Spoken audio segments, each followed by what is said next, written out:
Welcome back बच्चों। लो प्यारे बच्चों, स्टार्ट कर रहे हैं नया लेक्चर। बेटा बिल्कुल चुप। बाबू, कल हमने चर्चा कर ली थी प्राइवेटाइजेशन पर और एक बहुत बड़ा टॉपिक कवर कर लिया था। नोट्स से भी रीड कर लिया है वो टॉपिक। आज बात को आगे बढ़ा रहे हैं। बेटा, मैं टॉपिक करा रहा था changing role of public sector और मैंने आपको कहा था शुरू की 5 हेडिंग अभी नहीं हुई है। 6th हेडिंग करा रहा हूँ। पहले 6th हेडिंग बहुत बड़ी थी, 1 से 1.5 पेज की थी, वो पूरी करा दी। अब आपको शुरू की 5 हेडिंग की चर्चा करनी है। पहले मैं आपको ये बता दूं टॉपिक का मतलब क्या है। सब मेरी तरफ देखेंगे, टॉपिक का मतलब समझेंगे, बेस बना दूं। बाबू, एक बात बताओ मेरे को, आज भी हम कहीं पर भी जहां भी गवर्नमेंट की प्रेजेंस देखते हैं ना, हमें लगता है यार मैनेजमेंट इज टू पुअर, कि गवर्नमेंट कोई काम नहीं कर रही है, निकम्मी है सरकार। ठीक है ना, तो वो चाहे कोई भी चीज हो, हमें लगता है सही है, बिल्कुल। ठीक है ना, मैं इंडियन रेलवे में जब भी ट्रैवल करता हूँ ना, सोचता हूँ यार अगली बार कभी ट्रैवल नहीं करूंगा। मतलब मेरा अपना ये है, मैं गालियां दे के उठता हूँ, पता नहीं किसी ना किसी वजह से, या तो ट्रेन 2-3 घंटे लेट हो जाएगी, या साफ सफाई नहीं कहीं देखने को मिलेगी, तो परेशानी लगती है। या अभी थोड़ी देर बाद भगवान न करे लाइट चली जाए, सबसे पहले दिमाग आएगा सरकार ने ऐसी कर रखी है। ठीक है ना जी। तो बाबू, जहां कहीं भी आप गवर्नमेंट की प्रेजेंस देखते हो ना, आपको लगता है मैनेजमेंट बहुत खराब है। या अगर कोई यहाँ पर बैठा हुआ बीएसएनएल का यूजर है ना, बीएसएनएल की सिम का, वो तो मुझे लगता है एक दिन में 20 बार गालियां देता होगा, उसका फोन ऑटोमेटिकली डिस्कनेक्ट होता रहता होगा, पता नहीं क्या क्या प्रॉब्लम है। तो बाबू देखो, सरकार को गालियां देने की बहुत सारी वजहें हो सकती हैं आपके पास, पर बाबू जो मैं टॉपिक कराने जा रहा हूँ वो है changing role of public sector. Sir, हो सकता है आपको लगता हो सरकार का मैनेजमेंट बहुत पुअर है, पर बेटा मैं आज सरकार की जिन जगहों पे प्रेजेंस है ना, वो दिखाने की कोशिश करता हूं आपको, और आपको लगेगा कोई प्राइवेट सेक्टर ये काम कभी कर ही नहीं सकता था जो काम सरकार कर सकती थी। ठीक है ना, मैं सरकार की और पब्लिक सेक्टर की इंपॉर्टेंस गिनाने की कोशिश कर रहा हूं आपको इस टॉपिक में। ठीक है जी, आराम से गिनेंगे ये सारी इंपॉर्टेंस, चुपचाप सुनेंगे, बिल्कुल चुप। रौनक भाई फोन छोड़ दो। बेटा, सबसे पहली बात डेवलपमेंट ऑफ इंफ्रा। मैं हेडिंग पढ़ूंगा, उसके बाद आप सिर्फ मेरी बात सुनेंगे, बाद में रीड करेंगे जब मैं सारा कुछ एक्सप्लेन कर दूंगा। बाबू, हेडिंग का नाम है डेवलपमेंट ऑफ इंफ्रास्ट्रक्चर। मेरी तरफ देखना बाबू, आप जिस भी लेन में रहते हो, जिस भी गली में रहते हो, एक बार मन में विचार लाओ, इस गली की कंस्ट्रक्शन में कितना पैसा लगा होगा। सिर्फ एक बार मन में विचार लाओ। सर, मैं आपको बता देता हूँ, वो बात अलग है कि एक्चुअली में कितना लगता है। सरकार जब भी कॉन्ट्रैक्ट देती है किसी कॉन्ट्रैक्टर को, तो बाबू वो कॉन्ट्रैक्ट बहुत ठीक ठाक अमाउंट का होता है। वो बात अलग है, कॉन्ट्रैक्ट दिलवाने वाले बीच में कुछ खा जाते हैं, कॉन्ट्रैक्टर मटेरियल आधा लगाकर कुछ खा जाता है, पर सरकार के पैसे जितने लग रहे हैं उतने लग ही रहे हैं।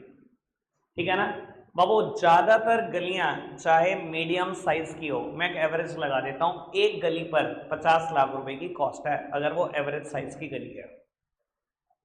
ठीक है जी, सिर्फ एक लेन।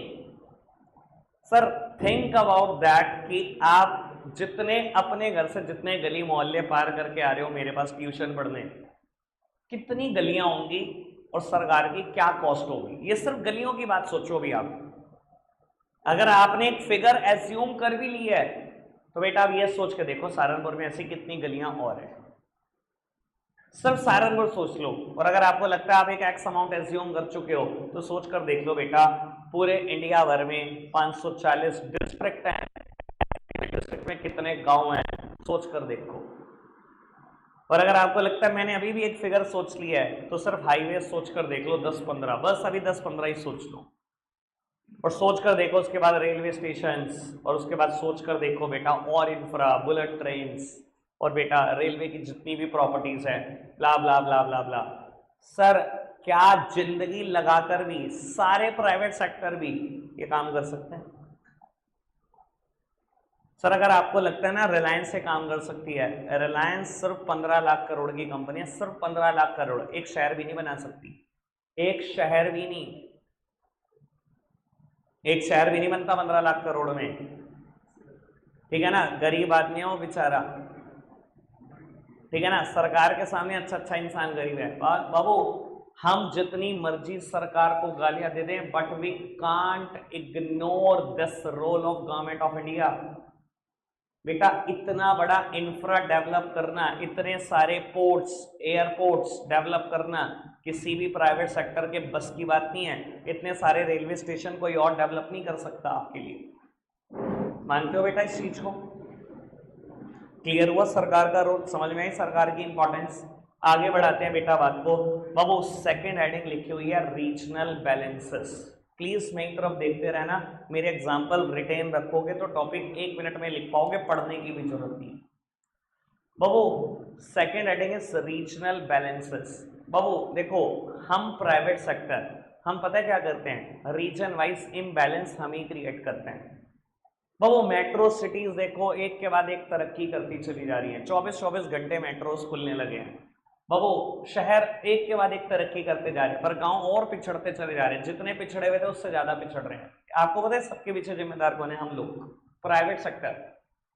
बाबू मैं कोई भी एग्जांपल ले लूं, मान लो आप एक प्राइवेट सेक्टर का पास हो, ठीक ठाक फंड है आपके पास 25-30 करोड़, और आप एक स्कूल कंस्ट्रक्ट करना चाहते हो। सर मैं आपको ऑप्शन दूं, स्कूल कंस्ट्रक्ट करने के आपके पास 4 ऑप्शन है, एक सहारनपुर सिटी, एक नागल गांव, एक गागा लेडी गांव और एक दिल्ली। आपका आंसर होगा दिल्ली। मैं आपको गांव, आपको आरबीआई से लाइसेंस मिल चुका है, आप एक बैंक बनाना चाहते हो अपना, आपके पास 100 से 200 करोड़ का फंड है, आप पहली ब्रांच लगाना चाहते हो। मैं अगर आपको यही 4 ऑप्शन दूं तो आपका फिर एग्जाम्पल होगा दिल्ली। मैं आपको कहूँ आपके पास बहुत ठीक ठाक फंड है, 50 करोड़ रुपए, आप एक कैफे, एक अच्छा सा रेस्टोरेंट, एक अच्छा खाने के लिए कोई लॉन्च, एक बहुत बढ़िया सा होटल चेन, ये सब एस्टेब्लिश करना चाहते हो, फिर आपका आंसर होगा Delhi. Why not Gaga lady और नागल? सर आपको पता है वहां लोग पे नहीं करेंगे, आपको पता है वहां लोग इतना खर्च नहीं करेंगे। सर प्राइवेट सेक्टर हमेशा जिम्मेदार है एक चीज का, रीजन वाइज इम्बैलेंस क्रिएट करने का। हम ही हैं जिम्मेदार, हमने रीजन वाइज इम्बैलेंस क्रिएट करा, हमारी वजह से बेटा शहर एक के बाद एक तरक्की करते चले रहे। अब आज सीपी को देखो, कैनॉट प्लेस दिल्ली, बहुत महंगा है, उसके बाद भी अगर आज एक जगह मिल जाएगी ना, छोटा सा 10 गज भी मिल जाएगा, तब भी एक प्राइवेट सेक्टर 10 करोड़ देके भी खरीद लेगा उसको, कि मैं 10 गज में भी कुछ कर लूंगा। मानते हो यही करता है ना, चांदनी चौक की दुकानें बेटा 10-10 गज की 10-10 करोड़ रुपए की हैं, 1-1 करोड़ रुपए गज है। हम रीजन वाइज इम्बैलेंस क्रिएट कर रहे हैं, लेकिन बेटा सरकार की एक बात बताऊं, सरकार के आप इस रोल को इग्नोर नहीं कर सकते, सरकार रीजन वाइज बैलेंस क्रिएट करती है। अगर आप किसी गांव में जाते हो, एक बैंक देखते हो, लिख कर ले लो, वो बैंक या तो स्टेट बैंक ऑफ इंडिया या पंजाब नेशनल बैंक है, कहीं नहीं दिखेगा Axis Bank, HDFC Bank, ICIC Bank, Kotak Mahindra, सब प्राइवेट सेक्टर है, सब प्रॉफिट के लिए काम करते हैं। सरकार बैलेंस क्रिएट कर रही है, एक हॉस्पिटल दिखेगा सरकारी हॉस्पिटल होगा, एक स्कूल दिखेगा सरकारी स्कूल होगा। आप सरकार के इस रोल को कभी इग्नोर नहीं कर सकते बेटा, कि सरकार चाहती है जितना शहर डेवलप हुए उतने गांव, सरकार तो पूरी कोशिश कर रही है, पर बेटा प्राइवेट सेक्टर बहुत हद तक जिम्मेदार है इन चीजों का। समझ में आता है सरकार का रोल? दूसरा बहुत अच्छा, इंफ्रा सरकार ने इतना सारा डेवलप करके दिया देश को, रीजन वाइज बैलेंस सरकार क्रिएट कर रही है, हम नहीं। क्लियर बात? समझ में आती है बात? आगे बढ़ जाए बाबू। थर्ड फैक्टर बेटा, थर्ड फैक्टर है इकोनॉमीज ऑफ स्केल। बेटा ये टर्म पहले भी आई है, इकोनॉमिक्स में भी आई है, मैं दोबारा बोलता हूँ। इकोनॉमीज ऑफ स्केल क्या होता है बेटा? जब मैं किसी भी चीज का मास प्रोडक्शन करता हूं, बहुत बड़ा प्रोडक्शन करता हूं, तो पर यूनिट कॉस्ट कम आने लग जाती है, इसे बोलते हैं इकोनॉमीज ऑफ स्केल। मतलब बाबू अगर मैं आपको कहूं ह्यूंडई कंपनी को ना एक पर्टिकुलर कार प्रोड्यूस करनी है और वो सिर्फ एक ही यूनिट प्रोड्यूस करेगा, सिर्फ एक, आपको पता है वो कार कितने की पड़ेगी ह्यूंडई को? कई करोड़ की, चाहे i10 जितनी कार बनाए। क्यों? क्योंकि बेटा जो इंजीनियर डिजाइन देगा ना, वही कह देगा 2 करोड़ मेरे हैं। तो बाबू एक i10 जैसी कार अगर आप सिंगल प्रोड्यूस करोगे ना, उसकी कॉस्ट कई करोड़ है ह्यूंडई को। और मैं यही कहूं बेटा, आप इसका मास प्रोडक्शन करो, बहुत बड़े लेवल पे प्रोडक्शन करो, मान लो आपने 1 लाख कारें बेच दी i10 प्रोड्यूस करके, तो बेटा आपको कॉस्ट कम आनी शुरू हो जाएगी और बहुत कम आ जाएगी। क्यों? क्योंकि बेटा वो डिजाइनिंग कॉस्ट जिसके आपने 2 करोड़ दिए हैं, अगर आपने 1 लाख कार बेची है तो पर कार 200 रुपए तो डिजाइनिंग कॉस्ट आ गई, अपने आप कॉस्ट बहुत एक्सटेंड तक कम हो गई। बाबू अगर मैं सोचूं ना कि मैं नोटबुक प्रोड्यूस करूंगा या रजिस्टर प्रोड्यूस करूंगा और एक ही करता हूं, मुझे भी बेटा शायद 250-300 रुपए का पड़ेगा, और मैं कहूं मैं मैसिव स्केल पे प्रोड्यूस करता हूं तो शायद मुझे कॉस्ट 40 रुपए, 30 रुपए, 35 रुपए आने लग जाएगी। सर जब मैं किसी भी चीज का मास प्रोडक्शन करता हूं तो पर यूनिट कॉस्ट कम आने लग जाती है, इसे ही बोलते हैं इकोनॉमीज ऑफ स्केल। बेटा अब मैं बेस्ट एग्जांपल देने जा रहा हूं इकोनॉमीज ऑफ स्केल का, जिसकी वजह से हम बेनिफिटेड होते हैं।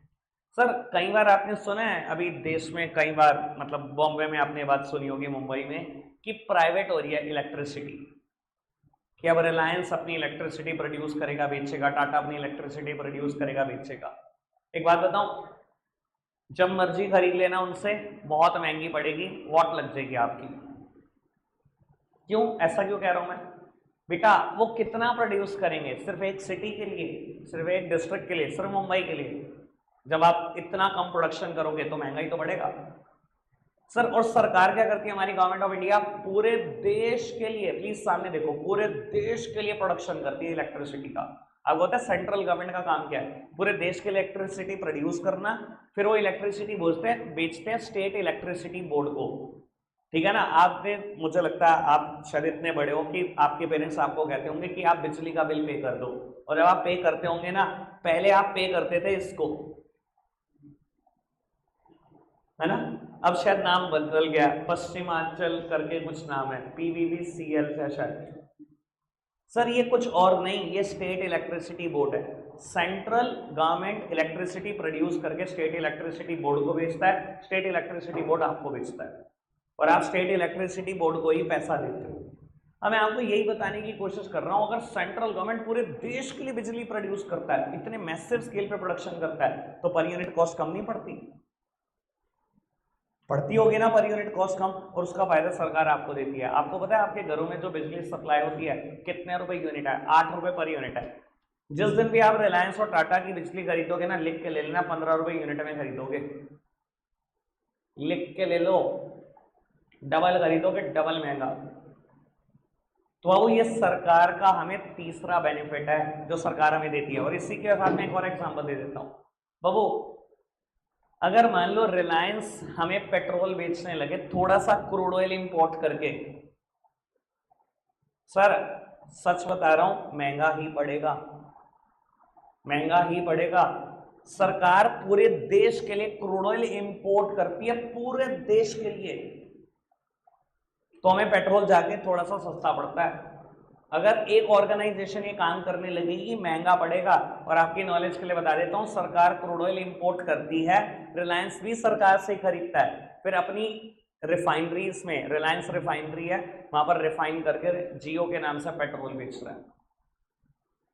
अगर रिलायंस अपना इंपोर्ट करे ना क्रूड ऑयल दूसरे देशों से कॉन्ट्रैक्ट करके, चाहे वो रशिया से कॉन्ट्रैक्ट करे, चाहे वो बेटा और गल्फ कंट्रीज के साथ कॉन्ट्रैक्ट करे, बहुत महंगा पेट्रोल देगा रिलायंस। अब आप सोचो ना, सरकार ने कॉन्ट्रैक्ट करा गल्फ कंट्री से, इतने गैलन्स हम इंपोर्ट करेंगे हर साल क्रूड ऑयल, तो सस्ता ही तो बढ़ेगा जब इतनी बड़ी क्वांटिटी की बात करोगे आप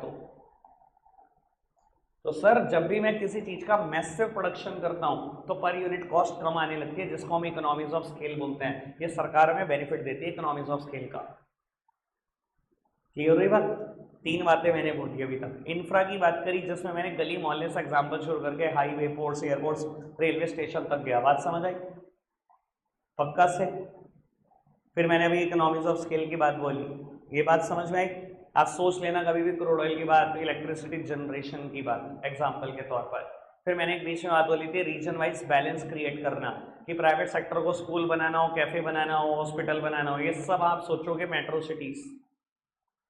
सरकार नहीं सोचती, सरकार गांव तक कवर करना चाहती है। ठीक है जी, 3 बातें डन। आगे बढ़ाते हैं बेटा, बात को सामने देखना। Check over concentration of economic power, बहुत काम की बात बेटा। देखो अगर प्राइवेट सेक्टर पैसा कमाता है ना तो इकोनॉमिक पावर कंसंट्रेट होती रहती है इनटू द फ्यू हैंड्स। मान लो बेटा आज मुकेश अंबानी जी है, बहुत पैसा कमा रहे हैं, करोड़ों अरबों, उनको खुद नहीं पता कितना कमा रहे हैं एक दिन में, और वो जितना भी पैसा कमाते हैं, आपको नहीं लगता इकोनॉमिक पावर कंसंट्रेट होती चली जा रही है इनटू द फ्यू हैंड्स? कुछ ही हाथों में पैसा जाता चला जा रहा है। क्या हो रहा है बाबू, अगर मान लो वो कुछ एक्स अमाउंट कमा रहे हैं, 50,000 करोड़ साल कमा रहे हैं, खर्च रहे हैं 50,000 करोड़? खर्च नहीं रहे, तो सब जानते होंगे जितना कमा रहे सारा खर्च रहे हैं, नहीं खर्च रहे। अब बाबू क्या होता जा रहा है, wealth get restricted into the few hands only. मैं 50,000 करोड़ अगर कमा रहे हैं, खर्च क्या रहे होंगे 5,000 करोड़, 10,000 करोड़, 20,000 करोड़, बाकी सब जुड़ता जा रहा है। वेल्थ कुछ ही हाथों में जा रही है। पर बाबू सरकार के लिए एक बड़ी खासियत की बात है, सरकार जितना कमाती है सारा इकोनॉमी में वापस आता है पैसा, कभी भी इकोनॉमिक पावर कंसंट्रेट नहीं होती। जैसे कि देखो सरकार की कमाई रिलायंस से बहुत ज़्यादा है, आइडिया दे देता हूँ आपको सरकार कितना कमाती है। बाबू 15 लाख करोड़ रुपए जीएसटी से सरकार कमा रही है इस टाइम, 15 से बहुत ज़्यादा हो गया, अब तो 24 के आसपास हो गए। 24 लाख करोड़ रुपए, 2 लाख करोड़ रुपए हर महीने कमाती है, 24 लाख करोड़। और बाबू 16 लाख करोड़ के आसपास अंदाजा दे लो इनकम टैक्स, बस 2 टैक्स की बात करूँ 40 लाख करोड़ सरकार कमा रही है। पर आपको पता है सरकार के खर्चे कितने हैं? 40 लाख करोड़ से भी काफ़ी ज़्यादा। अब आपको लग रहा होगा सरकार के खर्चे 40 लाख करोड़ से ज़्यादा, सिर्फ एक चीज़ सोच लो, बाकी तो मैं कहता ही नहीं। सहारनपुर डिस्ट्रिक्ट में कितने सरकारी डिपार्टमेंट है, पहले उनके बारे में सोचो। बिजली विभाग है आपका, बहुत सारे अधिकारी काम करते हैं, एक जगह नहीं है। ईओ डीडी के ऑफिस 2-3 है शहर में, लिंक रोड पर एक ऑफिस है, घंटाघर पर मेन ऑफिस है, और बड़े सारे जगह पे है, ठीक है ना।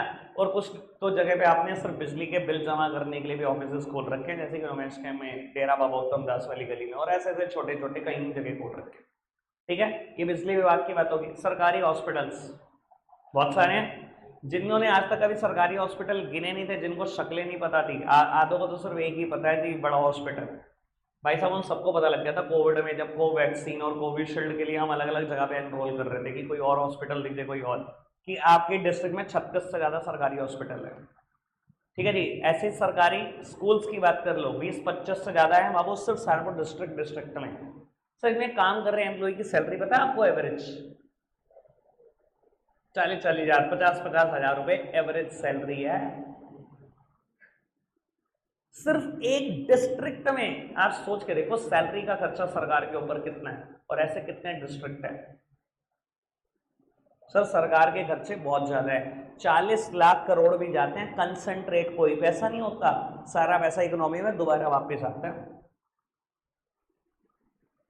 प्राइवेट सेक्टर कमाता है, वो पैसा जुड़ता है, इकोनॉमी में वापस नहीं आता, वो कंसंट्रेट हो जाता है इनटू द फ्यू हैंड्स। सरकार जो कुछ कमाती है सब वापसी आता है, एक एक पाई वापस आती है। क्लियर है बेटा बात?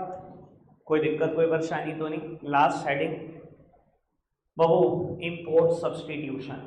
बाबू गवर्नमेंट ऑफ इंडिया आज की तारीख में क्या कर रही है? इंपोर्ट को सब्सटीट्यूट कर रही है। अर्लियर बेटा हम जो गुड्स इंपोर्ट किया करते थे, आज सरकार ने उसका सब्सटीट्यूशन ढूंढ लिया है। एक तो इन हाउस बना रही है, और खाली इन हाउस बनानी नहीं बेटा, बल्कि एक्सपोर्ट करके कमा भी रही है। मैं एक एग्जांपल दे देता हूँ, मुझे बहुत अच्छा लगता है, शायद आपको बहुत अच्छा लगे सुनकर। एक कंपनी है हिंदुस्तान में, हिंदुस्तान एरोनॉटिक्स लिमिटेड, HAL, नाम सुना है किसी ने? आप शेयर मार्केट से बिलोंग नहीं करते इसलिए आपने शायद नाम नहीं सुना। HAL Hindustan aeronautics limited India में डिफेंस की एक बहुत अच्छी कंपनी है, ठीक है। और भी है 2-3, BEL है, ठीक है ना बाबू, BDML भी है बाबू। हिंदुस्तान एरोनॉटिक्स लिमिटेड से रिलेटेड एक बात बता देता हूँ, होश उड़ जाएंगे, हवाइयाँ उड़ जाएंगी। सर ये कंपनी इंडिया में डिफेंस इक्विपमेंट बनाती है, सरकार बहुत बड़ा ऑर्डर इसको हर साल प्लेस करती है। और बाबू ये कंपनी अब इतनी आगे बढ़ चुकी है कि ये बेटा सरकार के बिहाफ पर एक्सपोर्ट कर रही है छोटी कंट्रीज को, नेपाल, भूटान, श्रीलंका, सब सामान इंडिया से खरीदने लगे लोग। जहाँ बेटा फाइटर जेट्स रशिया से कभी इंपोर्ट करे, कभी जर्मनी से खरीद रहे हैं, कभी दूसरे देशों की तरफ ताकते थे, अब बाबू मेरा देश खुद बना रहा है, बल्कि हम बना नहीं रहे, एक्सपोर्ट कर रहे हैं। HAL का शेयर कोविड में 150 रुपये का था, मार्च 2020 की बात कर रहा हूँ, कितने रुपए का था? 150 रुपये का शेयर। बस बाबू आज ज़्यादा नहीं, बस ज़्यादा तो है ही नहीं बाबू, बस सिर्फ 5400 रुपये का है। सर ग्रोथ बोलो कितनी हो गई? 35-40 गुना ग्रोथ। सर ऐसे तो नहीं बढ़ गया होगा ना, कुछ कमाया होगा तभी तो बढ़ गया। अब पहले पैसे सोचो कितने कमा लिए एक ही कंपनी ने, बाकी की तो मैं बात ही नहीं कर रहा। समझ में आती है बेटा बात? कोई दिक्कत कोई परेशानी तो नहीं? चलो जी बाबू, बस बिल्कुल चुप। एक नया टॉपिक स्टार्ट करके जाएंगे आज, ठीक है जी? खत्म कर नेक्स्ट लेक्चर में करेंगे बेटा। टॉपिक का नाम है जॉइंट वेंचर। जे भी आप सबके लिए नया है, बिल्कुल चुप रहेंगे सर, मैं चाहता नहीं वो आ जाए। जॉइंट वेंचर, अगर एक सेकंड पोस्ट करना बाबू। टॉपिक का नाम है जॉइंट वेंचर।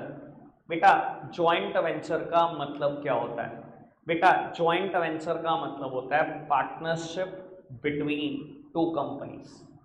जब बाबू दो कंपनियां एक स्पेसिफिक पर्पस के लिए हैंडशेक कर लें, पार्टनरशिप कर लें, उसे हम बोलते हैं जॉइंट वेंचर। जनरली आप जॉइंट वेंचर में देखते हो बेटा, एक फॉरेन कंपनी है और एक इंडियन कंपनी है और हैंडशेक किया हुआ है। बाबू दोनों का एक दूसरे को बहुत सहारा है, तभी इन्होंने हैंडशेक किया है। मैं एग्जांपल देता हूँ, तीन बड़े फेमस एग्जांपल आपके इंडिया से। हीरो होंडा एक एग्जांपल, मारुति सुजुकी दूसरा एग्जांपल, टाटा डोकोमो तीसरा एग्जांपल। बाबू हीरो और होंडा बड़ी फेमस जॉइंट वेंचर रहा है, कई साल तक एग्जिस्ट करा, सेपरेट हो चुके हैं, अलग अलग इनके वेज हैं। बाबू हीरो इंडिया की company, Honda Japanese company. Again Maruti Suzuki, Maruti Indian company, Japanese company Suzuki. Tata Docomo, Tata कौन नहीं जानता इंडिया में, टाटा इंडियन कंपनी, और बाबू डोकोमो अगेन जापानीज कंपनी। बाबू ये तीन बड़े फेमस जॉइंट वेंचर इंडिया में रहे। मैं तीनों का एग्जांपल बार बार देता रहूंगा, आपको काफी चीजें क्लियर करूंगा। सर ये जॉइंट वेंचर करने से कोई फायदा भी होता है या ऐसे ही है सब कुछ? देखो बेटा, मैं आपको बड़े क्लियरली एक बात बोल देता हूँ, कुछ फायदे इंडियन कंपनी को होते हैं फॉरेन कंपनी की वजह से, और कुछ फायदे फॉरेन कंपनी को भी होते हैं इंडियन कंपनी की वजह से। यानी कि कुछ फायदे मारुति को पक्का हुए होंगे जो सुजुकी की वजह से हुए होंगे, और कुछ फायदे सुजुकी को पक्का हुए होंगे जो मारुति की वजह से हुए होंगे। बेटा पेपर में आते हैं बेनिफिट्स ऑफ जॉइंट वेंचर, और ये वही बेनिफिट्स हैं जो मुझे समझाने हैं। मैं डायरेक्टली ऐसे नहीं बोलूंगा कि भाई यार 6 बेनिफिट है जी हो गए। मैं आपको दिखाऊंगा मारुति को फायदा क्या मिला सुजुकी की वजह से, और सुजुकी को फायदा क्या मिला मारुति की वजह से। ठीक है जी, चर्चा को शुरू करते हैं। थोड़ा सा गैस आपसे कराता हूँ। अच्छा क्या बताओ, कोई भी अगर बताना चाहता हो हैंड रेस करना, ऐसे मत बोल देना। सुजुकी जब आई और इसने देखा कि इंडिया में मैं क्या डायरेक्टली प्रोडक्शन स्टार्ट करके गुड्स बेच सकती हूँ, तो उसको लगा नहीं यार डायरेक्टली तो यार बहुत टाइम लग जाएगा मुझे मेरा नाम बनाने में। इसको लगा कि यार कोई इंडियन कंपनी ढूंढते हैं जिसका ठीक ठाक मार्केट में नाम हो, और उससे हैंडशेक करते हैं और शुरू कर देते हैं प्रोडक्शन। इसने मारुति को ढूंढ लिया और उससे हाथ मिला लिया और प्रोडक्शन शुरू कर दिया। सर सुजुकी को कोई तो फायदा लगा होगा ना मारुति का, मैंने हिंट भी दे दिया आपको। सुजुकी को कोई तो फायदा लगा होगा ना, या डोकोमो को कोई तो फायदा लगा होगा ना टाटा का, या होंडा को कोई तो फायदा लगा होगा ना हीरो का। सर सबसे बड़ा फायदा होगा एस्टैब्लिश्ड ब्रांड नेम का। सर डोकोमो अगर आता और डायरेक्टली टेलीकम्युनिकेशन सर्विसेज देना शुरू कर देता, शायद एक आदमी सिम कार्ड ना खरीदता। लेकिन बेटा जब उसने हैंडशेक ही ऐसी कंपनी से कर लिया, टाटा। सर इंडिया में कौन नहीं जानता रतन टाटा सर को, पहले तो ये बताओ, या जीआरडी सर को कौन नहीं जानता, या टाटा के क्या रेप्यूटेशन है कौन आदमी नहीं जानता। सर सबसे बड़ा फायदा फॉरेन कंपनी को इंडियन कंपनी के साथ कोलैबोरेट करने का ये होता है एस्टैब्लिश ब्रांड नेम, कि बना बनाया नाम उठा लो। नाम बनाने पे टाइम नहीं खर्चना पड़ेगा सर, वरना जितने भी मार्केट में नए प्लेयर्स आते हैं ना, 2-2 साल 5-5 साल तो टाइम किस में निकल जाता है, ब्रांड बनाने में निकल जाता है। लोगों के मुंह में नाम चढ़ने में 5-7 साल गुजर जाते हैं भैया, उसके बाद तो शुरू होते हैं आपकी गेम। कई बार आपने सुना होगा, मैं आपको चलो एक बात क्लियर कर देता हूँ बाबू, कई यूट्यूबर्स की बात कर लो, आपको क्या लगता है सब एकदम चढ़ गए? वो खुद बोलते हैं, आपने इंटरव्यू सुना दूंगा मैं आपको जिसका कहोगे कि मैं 9 साल से मार्केट में हूँ, शुरू के 7 साल तो ग्रोथ ही नहीं दिखी, शुरू के 7 साल तो लगे नाम बनने में, उसके 2 साल में ग्रोथ दिखी है मुझे तो। सेम हालात ब्रांड की होती है। अगर सुजुकी खुद प्रोडक्शन शुरू कर देता ना कार का, तो बाबू नाम चिढ़ने में ही लोगों के मुंह पे बेटा 7-8 साल गुजर जाते। तो बेटा सबसे पहला फायदा फॉरेन कंपनी को जो इंडियन कंपनी का मिलता है वो मिलता है एस्टैब्लिश्ड ब्रांड नेम, की बना बनाया नाम है, टाटा का नाम साथ में जोड़ दो, वैसे ही काम चलना शुरू हो जाएगा, पहले दिन ही शुरू हो जाएगा। आज कोई भी कंपनी रिलायंस के साथ आगे पार्टनरशिप करते, पहले दिन काम चलेगा, लिख के ले लो, बताने की जरूरत है मुझे ये बात किसी को? क्लियर है? पक्का से? मुझे एक फायदा जानना है जो मारुति को हुआ होगा सुजुकी की वजह से, बस एक फायदा बता दो, ज्यादा नहीं, फिर मैं वाइंड अप करूंगा। टेक्नोलॉजी सबसे इंपॉर्टेंट फायदा। बाबू मैं आपको बता देता हूं क्यों फायदा मिलेगा ये। बाबू इंडिया एक ऐसा देश है जो डेवलपिंग है पिछले कई सालों से। आपको पता है इंडिया डेवलपिंग क्यों है इतने सालों से? Why not develop?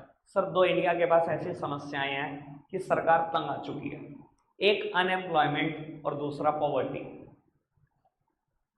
Sir stats publish करने में सरकार को शर्म आती है, स्टैट्स नहीं है सरकार के पास। इंडिया में 30 करोड़ लोग अनएम्प्लॉयड है, और जो अनएम्प्लॉयड है वो बाय डिफॉल्ट पुअर है, जब काम ही नहीं है तो बाबू पैसा ही नहीं है। सर 30 करोड़ लोग, अब सरकार का सोचो, जितना भी बजट से सरकार पैसा बनाती है इन लोगों के लिए कुछ ना कुछ करती रहती है, करते रहते सारे सरकार खाली हो जाती है। बाबू गवर्नमेंट ऑफ इंडिया एक सिंगल पैनी भी स्पेंड नहीं कर पाती R&D पर, रिसर्च एंड डेवलपमेंट में पैसा नहीं लगता। जब आज पे पैसा नहीं लगता तो टेक्नोलॉजी कैसे एनहांस होंगी आपकी, कैसे इंप्रूव होंगी? नहीं हो पाती। जब हमारी रिसर्च एंड डेवलपमेंट में पैसा नहीं लगता तो टेक्नोलॉजी में हम बहुत बैकवर्ड है। हमारी रैंक 195 देशों में 100 के बाद आती है टेक्नोलॉजी में, और जापान नंबर 1 है। जब जापान नंबर 1 है तो मारुति ने क्यों नहीं बेटा उसको गले लगा लिया होगा? मारुति ने कहा होगा बढ़िया भाई, तो जापानीज कंपनी है, इतनी सारी टेक्नोलॉजी लेके आएगी, तो पहले आ। सर खाली फायदा सुजुकी को नहीं मिला मारुति के एस्टैब्लिश ब्रांड नेम का, मारुति को भी मिला उसकी टेक्नोलॉजी का। टेक्नोलॉजी की चलो एक एग्जांपल दे देता हूँ, सुन के ही मजा आ जाएगा आपको। जब वो दिल्ली में मेट्रो अंडर डेवलपमेंट थी, आपने देखा होगा दिल्ली में कुछ मेट्रो स्टेशन अंडर टनल है, टनल के अंदर है ना, सुरंग के बीच में है ना बेटा, राजीव चौक, ठीक है, आपने देखा होगा बहुत सारे हैं। सर जब ये टनल खोदी जा रही थी ना, इंडिया के पास पता है जो मशीन थी उसकी टेक्नोलॉजी क्या कहती थी कि 30 दिन में 1 किलोमीटर टनल खोद देंगे हम, 30 दिन लगेंगे 1 किलोमीटर टनल खुद जाएगी। जब इन्होंने टेक्नोलॉजी इंपोर्ट करी, शायद वो जर्मनी से करी थी, बाबू जो मशीन लेकर आए न्यू टेक्नोलॉजी की, वो मशीन 1 दिन में 30 किलोमीटर खोद देती थी। बस इससे बेस्ट एग्जांपल ही दे सकता कि हमारी टेक्नोलॉजी में हालात क्या थे। मतलब कंपैरिजन किसका चल रहा है भाई? अगर मैं इसको 30 दिन के इक्वल कर दूं तो 900 किलोमीटर, 1 किलोमीटर वर्सेस 900 किलोमीटर, ये इंडिया के हालात टेक्नोलॉजी में। तो सर खाली एक कंपनी को फायदा नहीं मिलता ज्वाइंट वेंचर का, ज्वाइंट वेंचर का फायदा दोनों कंपनियों को है अलग अलग। ठीक है, अभी मैंने सिर्फ 2 फायदों का डिस्कशन करा है, 4 और बचे हैं, मैं 4 करा दूंगा तो एनसीईआरटी से रीड कराऊंगा टॉपिक। रखते हैं आज के लिए इतना ही है प्यारे बच्चों, बाय बाय।